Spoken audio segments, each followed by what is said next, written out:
বন্ধু তোর বিয়ে কথা বললি, তোর বিয়ের কি হলো? আমি এখনো আমার আব্বাকে বলিয়ে নাই। এই তোর আব্বাক না বললে হইবে?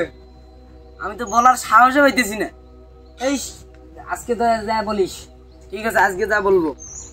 বন্ধু আমরা সবাই তো বিয়ে করছি, শুধু তুমি বিয়ে করিস নাই। তুমি বিয়ে না করলে হবে?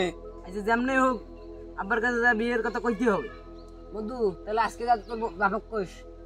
আচ্ছা ঠিক আছে বলবো। আচ্ছা যেমনি হোক আব্বার কাছে বিয়ের কথা কইতেই হবে। ও আব্বা, আব্বা কি হলো কাবরা বলছিস কে?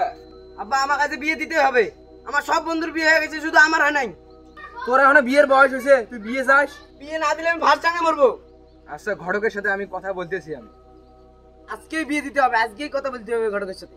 রহমত ভাই যে কি জন্য ডাকলো কিছুই তো বুঝলাম না, যা শুনি আসি কি কয়।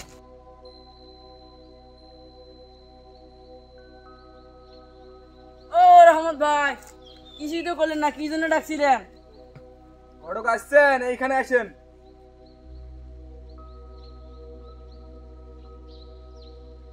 ঘটক সাহেব, আমার ছেলেটা তো বিয়ে পাগল হয়ে গেছে, এখন বিয়ে চাইতেছে।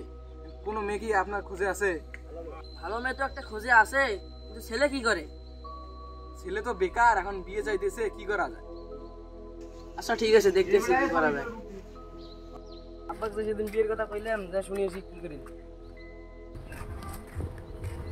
ও আব্বা, আব্বা কি হলো আবার? এখানে আয়।